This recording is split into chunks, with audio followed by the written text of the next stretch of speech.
Hello everyone. स्वागत है आपका पाठशाला ऋषिकेश के यूट्यूब चैनल पर। प्यारे बच्चों, प्यारे साथियों, जो लोग अभी एसएससी की तैयारी कर रहे थे उनके लिए नोटिफिकेशन आया और इस साल में बैंकिंग एस्पिरेंट्स के लिए भी जो मोस्ट प्रोमिनेंट जॉब है एसबीआई पीओ, उसका नोटिफिकेशन आया है। SBI PO state bank of India में जॉब के लिए आपको ये नोटिफिकेशन, जो भी स्टूडेंट्स चाहे वो अभी तैयारी करने वाले हैं, पहले जिनका नहीं हुआ है, जो अब एग्जाम देंगे, उनके लिए नोटिफिकेशन है। खास करके ये नोटिफिकेशन वीडियो जो मैं बना रहा हूं ये है बिगनर्स के लिए।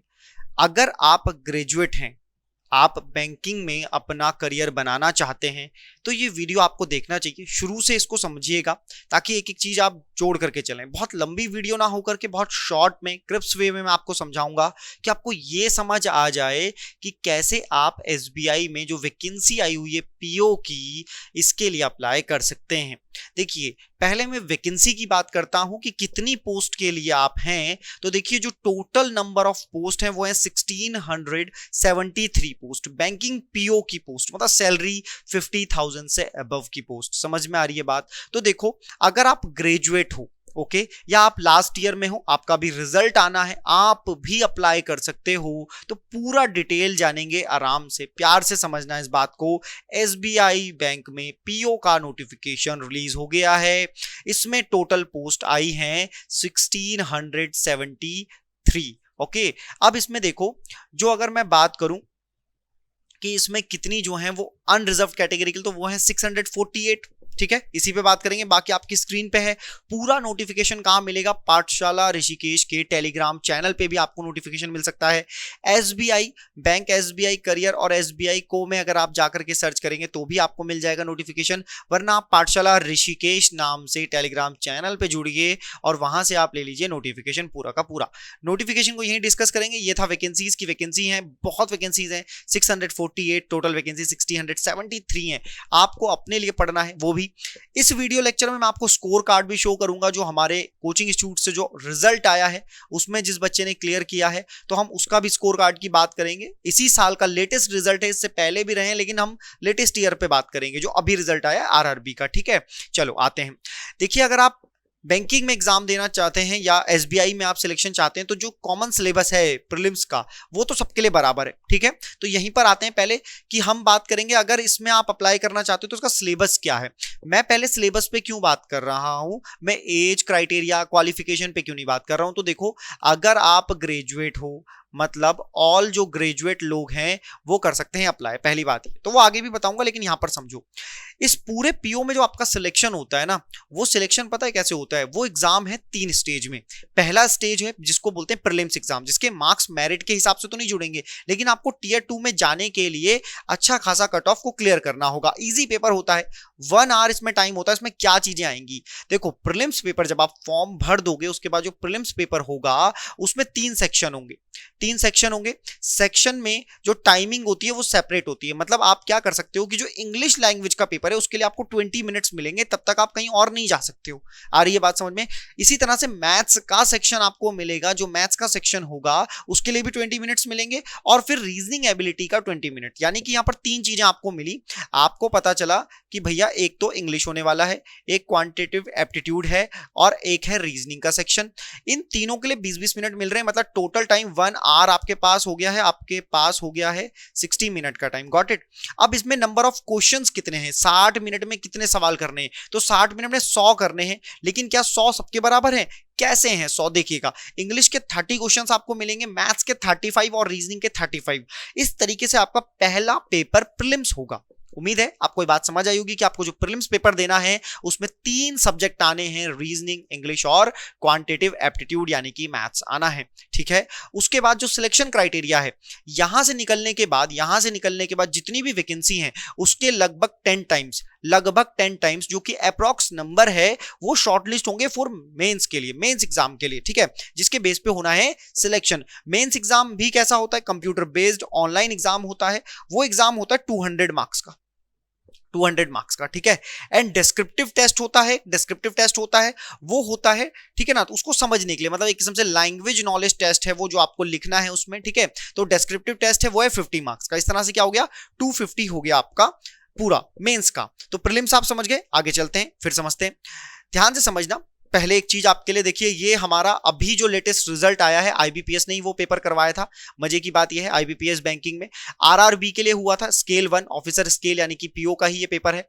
तो भैया इसमें देखो, ठीक है, ऑफिसर स्किल 1 का ये पेपर है। तो ध्यान से आप मेरी बात समझोगे तो इसको क्वालिफाई किया है, मेंस है अब इनका, ठीक है। तो मेंस के लिए शुभकामनाएं, और रिजल्ट आते हैं अगर आप तैयारी प्रॉपर वे में करो, पाठशाला ऋषि के साथ करो। तो जिस प्रीलिम्स एग्जाम की आपने बात करी, एसबीआई पीओ की हम बात कर रहे हैं, उस एसबीआई पीओ की अगर हम बात कर रहे हैं तो देखो उसमें एलिजिबिलिटी क्राइटेरिया क्या है। बोला है 31/12/2022 तक, 31/12/2022 तक, यानी दिसंबर तक आप क्या होने चाहिए, आप लगभग ग्रेजुएट हो जाने चाहिए। ग्रेजुएशन आपको किसी भी स्ट्रीम में चलेगा, आप आर्ट्स के हो, कॉमर्स के हो, साइंस के हो, फर्क नहीं पड़ता है, ठीक है। फिर ये वाली लाइन जो लोग बिल्कुल अंडरलाइन करके देखो, इस नोटिफिकेशन की खासियत ये होती है कि वो लोग बिल्कुल क्लियर कर देते हैं कि जो लोग कहां कर रहे हैं, जो लोग अभी फाइनल ईयर में, फाइनल सेमेस्टर में हैं, उनको लास्ट 31/12/2022 तक उनका रिजल्ट आ जाना चाहिए। मतलब जो लोग अभी पेपर दे रहे हैं, रिजल्ट आना है तो भाई वो लोग भी अप्लाई कर सकते हैं, कोई दिक्कत की बात नहीं है। जब 31/12 तक, जब तक ये फाइनलाइज होगा तब तक उनका रिजल्ट उनके हाथ में होना चाहिए। आगे आते हैं, एज की भी बात कर लेते हैं। देखिए हमने क्वालिफिकेशन का बात किया कि क्वालिफिकेशन क्या चाहिए, क्वालिफिकेशन चाहिए ग्रेजुएशन, ठीक है। ये वाली बात तो आ गई आपको समझ।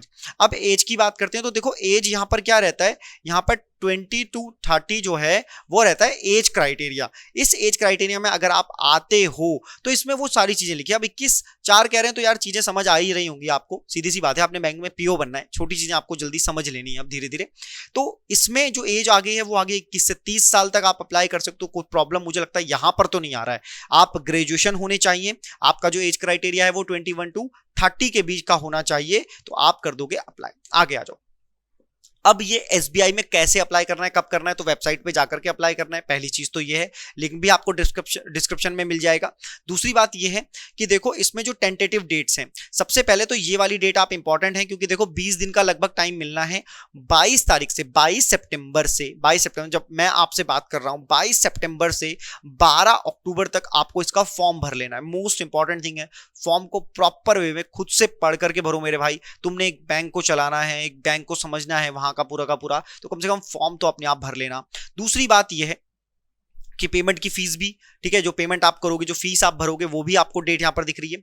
एग्जाम की बात करें तो जो पहला एग्जाम होगा ना आपका, जो प्रीलिम्स का एग्जाम होगा वो कब होगा, वो होगा दिसंबर में। यानी कि आपको दिसंबर के लिए तैयार करना, तो बामुश्किल आपके पास लगभग 60 डेज हैं। मतलब आप 60 दिन की प्रिपरेशन के बाद क्या देने वाले हो, एसबीआई बैंक का प्री देने वाले हो। क्या आप तैयार हो इसके लिए? पाठशाला के साथ भी आप तैयार कर सकते हो, ऑफलाइन ऑनलाइन, और इसे इंफॉर्मेशन समझ करके ध्यान से सुनो और तैयारी करो आगे की। जो लोग अभी बैंकिंग का सपना देख रहे हैं, अभी उनका ग्रेजुएशन नहीं हुआ है, वो लोग इस वीडियो को देखो और आगे आप तैयारी के लिए जुड़ जाओ, ठीक है। फिर आते हैं कि भैया ये बोला है कि भैया ये जो है 17, 18, 19, 20 तारीख को होगा, ठीक है, फर्स्ट एंड सेकंड वीक। तो ये एक ऑनलाइन जो प्राइमरी एग्जाम है, जो पहला है फेज 1, उसका 17, 18, 19, 20 उसमें तारीख दी गई है दिसंबर की, ये भी आपको याद रखना है। फिर इसी ड्यूरेशन में मुश्किल से 15-20 दिन के अंदर रिजल्ट आता है, तो जनवरी फर्स्ट वीक तक रिजल्ट आ जाएगा, मतलब दिसंबर लास्ट और जनवरी में रिजल्ट आ जाएगा 15 से 20 दिन के अंदर, ठीक है। ये वाली बात समझना, ये प्रीलिम्स का है पूरा का पूरा, मतलब दिसंबर में हो जाना है पेपर के लिए तैयार, ठीक है। अब मेंस एग्जाम को समझते हैं, क्योंकि भाई प्रीलिम्स हो गया जनवरी में, तो मेंस एग्जाम के लिए ज्यादा टाइम नहीं मिलेगा, बामुश्किल उसके रिजल्ट आने के 15 से 20 दिन में मेंस का एग्जाम का होने का चांस रहता है, मैक्सिमम टाइम, ठीक है। तो देखो मेंस एग्जाम को आराम से समझना, क्योंकि थोड़ा सा लंबी सी लिस्ट है लेकिन बहुत बड़ी नहीं, और जो चेंज भी हुआ है ना इसमें वो यहीं पर हुआ है। क्या चेंज हुआ है वो भी समझेंगे। देखो थोड़ा सा रीजनिंग और थोड़ा सा डेटा एनालिसिस इंटरप्रिटेशन, ठीक है, यानी कि जो मैथ्स वाला पोर्शन होता है, जिसे मैथ्स कहते हैं हम लोग समझाने के लिए आपको, लेकिन उसमें डेटा एनालिसिस बहुत अच्छे तरीके से दिया गया होता है, वो उसमें थोड़ा सा चेंज हुआ है। उसमें रीजनिंग एंड कंप्यूटर एप्टीट्यूड में थोड़ा सा चेंज हुआ है, तो आओ उसको जान लेते हैं। देखो ये जो है ना अभी क्या हो गया है, ध्यान से समझना आप। यहां पर 50 मिनट्स मिल रहे हैं आपको, नंबर ऑफ क्वेश्चन है 40, रीजनिंग एंड कंप्यूटर एप्टीट्यूड के। डेटा एनालिसिस जिसे आप मैथ्स के नाम से जानते हो 30 क्वेश्चन है, मैक्सिमम टाइम कितना मिल रहा है 50, मैक्सिमम मार्क्स है, माफ कीजिएगा, ये 50 मार्क्स है, टाइम यहां पर है 45 मिनट्स मिल रहे हैं। जर्नल इकोनॉमी एंड बैंकिंग, ये मोस्ट इंपॉर्टेंट पार्ट हो गया है, 50 मार्क्स का है जर्नल, है ना, जर्नल अवेयरनेस ये वाला पार्ट देख रहे हो, अधिकतर बैंकिंग एस्पिरेंट्स क्या करते हैं ना, इसको इग्नोर करते हैं, ये पढ़ते ही नहीं है बिल्कुल भी, या लास्ट टाइम पे चले जाते हैं। लास्ट टाइम पे क्या चले जाते हैं कि लास्ट टाइम पे जो कंपाइलेशन आता है ना करंट अफेयर्स का, उसको पढ़ रहे होते हैं। यार ऐसा नहीं है, आपकी बार इस पे तो काम नहीं चलने वाला है, कम से कम आपको रेगुलर थोड़ा सा अपडेट रहना पड़ेगा इसके लिए। 45 मिनट 45 मिनट्स मिल रहे हैं आपको ये करने के लिए। फिर आता है इंग्लिश लैंग्वेज। इंग्लिश लैंग्वेज का थोड़ा सा नंबर ऑफ क्वेश्चंस यहां पर 35 हैं और 40 आपको मार्क्स मिलेंगे। मतलब मैं ये कह दूं कि मेंस में इंग्लिश का वेटेज थोड़ा कम हो गया है, जो ज्यादा वेटेज आपको अब मिल रहा है वो है जीके का बैंकिंग अवेयरनेस का। तो यार थोड़ा प्रॉपर स्टडी आपको इसका लिए करना पड़ेगा मेरे हिसाब से। क्या स्ट्रेटजी रहना चाहिए, किससे पढ़ाना चाहिए, उस पर भी मैं बात करूंगा। तो इसमें क्या हो रहा है, टोटल नंबर ऑफ क्वेश्चंस कितने मिल रहे हैं मेरे भाई, टोटल नंबर ऑफ क्वेश्चंस आ रहे हैं 155 एंड टोटल मार्क्स हो गए यहां पर 200। टाइम कितना अलॉटेड है, तो ये है 3 आवर्स। ये वाली बात आपको समझ में, ये मेंस एग्जाम का है, मैंने मेंस का भी आपको समझा दिया, ठीक है। आपको उम्मीद है आपको समझ आ रही होगी यहां पर। अब यहां पर एक चीज है कि पेनल्टी फॉर रॉन्ग आंसर, मतलब अगर आप गलत आंसर करते हो, गलत क्वेश्चंस को मतलब अटेम्प्ट करते हो और उसको गलत कर देते हो, तो गलत आंसर देने पर आपके कितने मार्क्स कटेंगे। तो देखो यहां पर प्रीलिम्स और मेंस के लिए जो कट मार्क्स है, नेगेटिव मार्किंग है 1/4। कितनी है, 1/4, ठीक है। अब ये लास्ट वाली लाइन क्या आप देख पा रहे हो, लास्ट वाली लाइन जो लोग देख पा रहे हैं ना, इसमें लिखा हुआ है sectional marks will not be maintain for both preliminary and mains exam. ध्यान से समझना, ये सेक्शनल मार्क्स हैं। मतलब पहले क्या होता था कि आपको भैया रीजनिंग में कम से कम 12 नंबर तो लाने ही लाने, 9 नंबर तो लाने ही लाने, मैथ्स में 13 नंबर तो लाने ही लाने। ऐसा नहीं है, सेक्शनल कट ऑफ नहीं होने वाला है, ना तो वो प्रीलिम्स के लिए होने वाला है, ना ही वो मेंस के लिए होने वाला है। ये भी पहले भी ऐसे ही होता था, कोई बहुत बड़ा चेंजेस नहीं है, ठीक है। लेकिन मैं बता रहा हूं जो लोग पहले तैयारी करना चाह रहे हैं, उम्मीद है आपको, अगर आप एसबीआई में बैंकिंग में अपना करियर तलाश रहे हैं, तो ये एक अच्छा मौका है खुद को टेस्ट करने का और पढ़ने का, ठीक है। तो आपको दोनों सिलेबस मैंने बहुत कम टाइम में समझाने की कोशिश की है। वीडियो बनाने के लिए घंटों की बना दो, आपको सैलरी बताने के लिए पूरा बता दो कि 60,000 मिलेंगे। मेरे भाई ऐसा है ना कि पहले अपन बैंकिंग की तैयारी करते हैं, ठीक है। प्रीलिम्स की तैयारी करो, मेंस की तैयारी करो, सिलेबस को समझो। और मैं तो कहूंगा सिलेबस डाउनलोड करो। आप समझ गए शॉर्टकट में, लेकिन बिना सिलेबस डाउनलोड करे, उसको बिना पढ़े, कम से कम हम इन सब चीजों में ना जाएं, ये भी है, ठीक है। उम्मीद है आपको ये बात मेरी समझ आ रही होगी। आते हैं उसके बाद फेज थर्ड क्या है इसमें। जब आपने प्री दे दिया, मेंस क्लियर कर दिया, देन फेज थर्ड। तो देखो एक नई चीज ये है कि साइकोमेट्रिक टेस्ट बोला है, साइकोमेट्रिक टेस्ट। अब साइकोमेट्रिक टेस्ट के बारे में ना थोड़ा सा और डिटेल में पढ़ करके फिर हम इसको डिस्कस करेंगे कि क्या हो सकता है, ठीक है।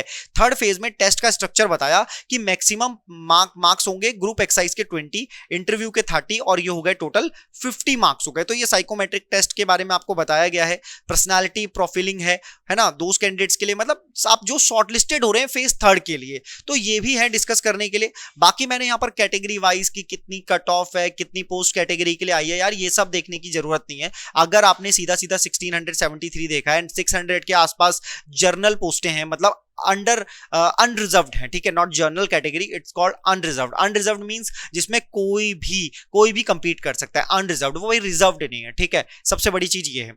फाइनल सिलेक्शन कैसे होगा, तो देखो फाइनल सिलेक्शन के लिए थोड़ा सा समझ लो कि भैया phase second and phase third ये लिखा हुआ है ना, मतलब जो प्रीलिम्स होता है उसमें क्या होता है, उसमें सिर्फ आपको शॉर्टलिस्ट किया जाता है फेज सेकंड के लिए। मार्क्स लाने जरूरी है वहां पर बिना शॉर्टलिस्ट हुए आप नहीं जा सकते, ठीक है। तो इतनी बात अगर आप समझ गए, तो phase second and third. Phase second क्या है, मेंस एग्जाम है, जिसमें सीधा सीधा रीजनिंग से लेकर इंग्लिश है, जनरल अवेयरनेस एंड बैंकिंग है, एंड क्वांटिटेटिव एप्टीट्यूड और कंप्यूटर का भी नॉलेज उसमें रीजनिंग के साथ रखा गया है, ठीक है। तो उम्मीद करता हूं आपको ये बातें समझ आ रही होंगी। तो देखो जो फेज है वो 250 मार्क्स का है, 250 मार्क्स का आपको ध्यान रखना है।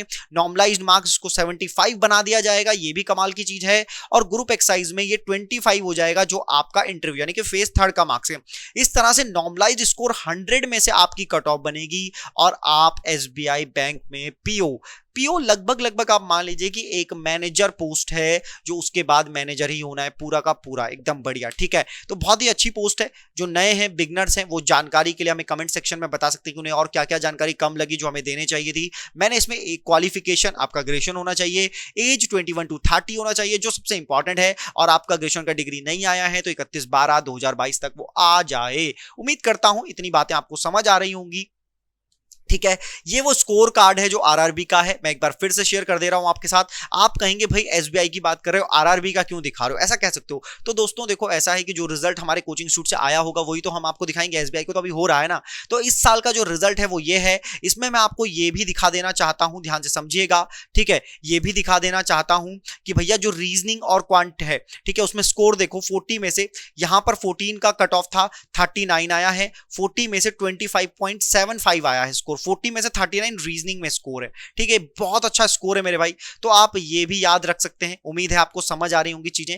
ये आपको मोटिवेट करने के लिए कि हम ऐसे ही आपको नहीं बता रहे कि आप बैंकिंग की तैयारी करो और आपका रिजल्ट आएगा। भाई रिजल्ट आते हैं, रिजल्ट आया है, रिजल्ट आएगा, ठीक है दोस्त। तो ये सारी बातें हैं। उम्मीद करता हूं आपको वीडियो लेक्चर पसंद आया होगा। इसमें हमने एसबीआई को बहुत शॉर्ट वे में मैंने बताने की कोशिश करी है। वीडियो देखने के लिए धन्यवाद। आप हमारे पाठशाला ऋषिकेश चैनल से टेलीग्राम पर जुड़ सकते हैं, इसका नोटिफिकेशन और अपकमिंग एग्जाम्स के लिए, ठीक है। इन सभी एग्जाम्स के लिए हमारी ऑफलाइन क्लासेस और अभी फ्री ऑनलाइन क्लासेस यूट्यूब पर अवेलेबल होती हैं। जीएस जीके भी वहां पर पढ़ाया जाता है, तो आप हमारे साथ जुड़ सकते हैं। वीडियो देखने के लिए धन्यवाद।